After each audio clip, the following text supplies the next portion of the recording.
And then in 2015, there was a review of the strategy for police aviation. So again, the police chiefs nationally would set the strategic direction. So in the mid-90s, they'd set a strategy that said, our aim is to make sure all 43 forces can take advantage of air support. So at that time, it was individual units around the country. Forces would collaborate with 2 or 3 of them would join together and buy a helicopter and then operate it from a base that was at a location, an airfields in one of their force areas.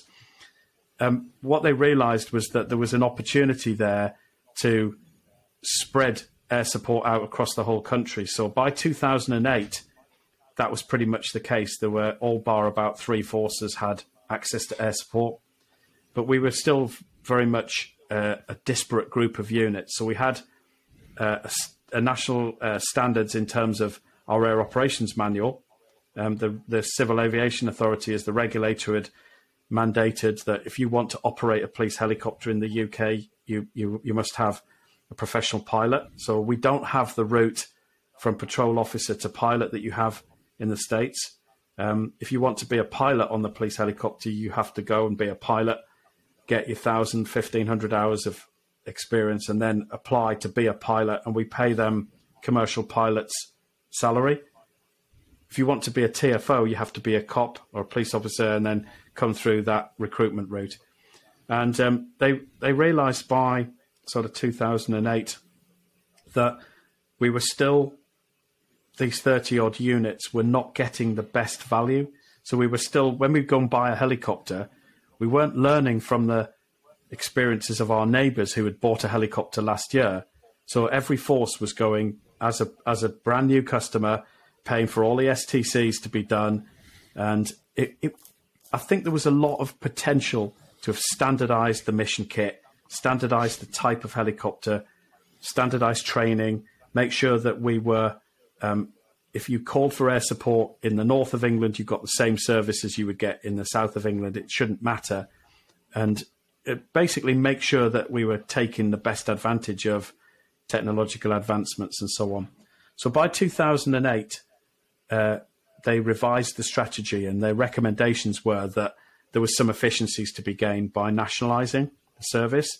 Now, I think that comes with a health warning, because when you build something that's bigger, with it comes more managerial complexity. So your typical air support unit was run by a sergeant or an inspector who was in a role classed as a unit executive officer. So that was a role that I had. And it was basically like the accountable manager in an AOC. You were responsible for making sure that you had your safety management system and your operating manual was followed appropriately. Your training was appropriate. You had your operator proficiency checks for your pilots and your line competency checks for your TFOs and so on. I think what they realized was when you go to what is effectively a mini airline, so 30 bases, 33 aircraft, that's an airline.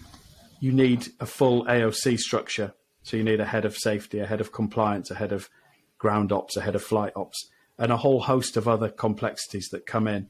So in 2008, they came up with this strategic direction that we would like to nationalise, take some efficiencies out of policing, and the National Police Air Service was born. And that then came into operation in 2012, and it rolled out over the country between 2012 and 2016.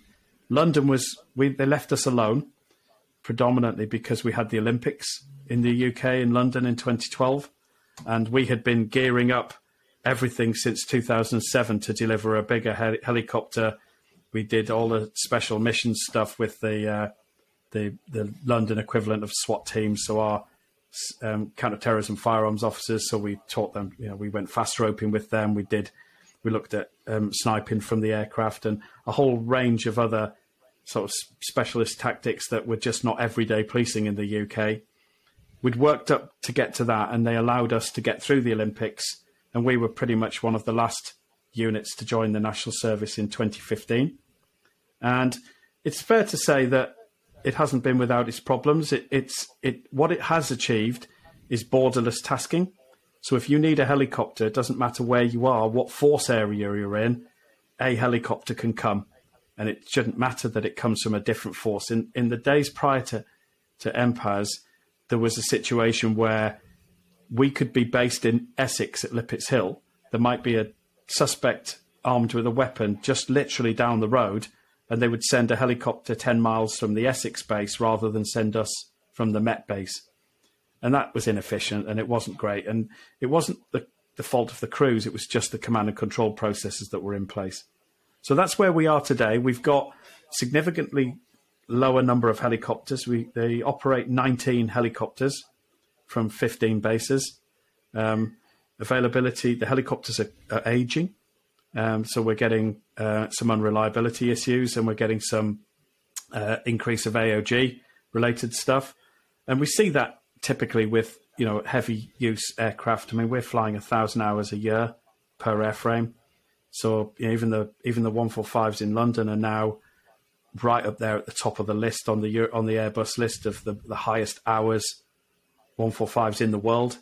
They've flown 1,000 hours for 15 years. So you can imagine that you start to get wiring related issues, you start to get fatigue issues, and it just means that when it goes in for base maintenance, it takes longer to come out. And that's the same the world over. It doesn't matter what you're flying, it's the nature of aviation. So that's where we are today. Yeah. A smaller number of aircraft, 14 bases, as I say, three aircraft based out of London, and still delivering a policing service across the whole of England and Wales, with a single tasking point up in the north east of England at Wakefield. That is all of the 43 forces needing air support go to a single op centre, and then they task the nearest asset to the job. And that's basically the concept of NPAS. It's delivered some benefits, it's cost some money, and I'm not 100% convinced that it was, as it's been implemented, the best thing for police aviation in the UK, but I think it has some potential. What does NPAS stand for? National Police Air Service. Okay. It's an interesting concept, and we've touched on that with some people, in the U.S. who are interested in developing that, and I like a lot of the concepts. So it'd be interesting to explore that and how you can serve communities that wouldn't otherwise have that type of service. But going back to you had mentioned you guys fly about 1,000 hours a year. What does a daily operation look like as far as flight hours and So it's 1,000 per airframe. So we would fly in London about 3,000 a year. Okay. So typically, I say we're averaging out about 7.5 hours a day. Obviously, in the summer months, we'd fly more. So there were days where we could fly 12, 13, 14 hours.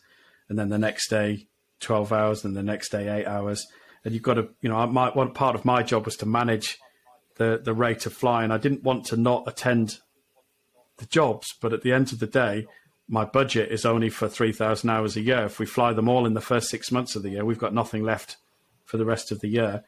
Yeah. I'd also have my maintenance manager saying, if you do realise, if you continue to fly at this rate, that base maintenance that's scheduled for then is going to need to be brought forward 3 weeks, and we can't do it. So you're going to be parking the aircraft in the hangar for 3 weeks and have nothing. So it was always a fine balancing act over meeting the needs of the police service against the maintenance team, against the budget. But we would average out. There were lots of days where we couldn't fly because of the weather. There were days where the demand was lower, and I used to just manage it on a day-to-day basis. I never managed it as a flat line, so I didn't say it had to be 7 hours a day. I just looked at trends, and what we would do is we talked about turning the tap up and down. So, for example, we might fly to go and do a photographic mission. So they might say, right, we're going to do a early morning raid on X premises, and we'd like some aerial pictures, please. And these are, I remember a lot of the time, Street View, Google Street View or Google Maps or one of these, didn't have the detail that they needed. So we would go and covertly take those pictures. The question was, do we fly a mission just to go and do that photograph? Or if the job is in 3 weeks' time, do we wait till we're in that geographical area and then do that on the back of another job. And that was the difference when we talked about turning the tap up and down. We might fly, we might get a passenger come in, a PAX would come for a FMIL flight. And we'd love to take people flying if we could. So a patrol officer might come up, we'd fly them. The question was, do we launch to take the passenger flying, or do we wait till a job comes in and then go flying? And there's a risk that, of course, a job doesn't come in and therefore you don't get your flight. And it's all about balancing the demand against the supply of hours and the cost, because at the end of the day, it's public money and we don't have an infinite supply. But a typical day for us would be 25 tasks spread over, 5 or 6 flights, with each flight typically being till we needed to land to refill. So I'm sure it's the same where you are. Once you're flying and the officers hear you and they know you're on the radio, the jobs start coming in, and it's very difficult to turn them down. So you can go job. We need to go back for fuel. And that's how it is. And it always has been in London that way. So can be very busy. And then we do a lot of public order, which is, my old boss used to say, public order pays the bills. And he was right. We were there to provide live command and control imagery into our control infrastructure for the officers in charge of any event. So it could be a big ceremonial event, could be a big demonstration, something going on in the capital. We want to give them high quality imagery so they can make good command decisions. And that was why we're there. And at times it was boring. It might be 90 minutes or 2 hours worth of flying over one demonstration, but that's what paid the bills. That was why they kept air support going. And that was, if you delivered on those days, the other days you had the chance to go out and fight crime and do what police officers like to do.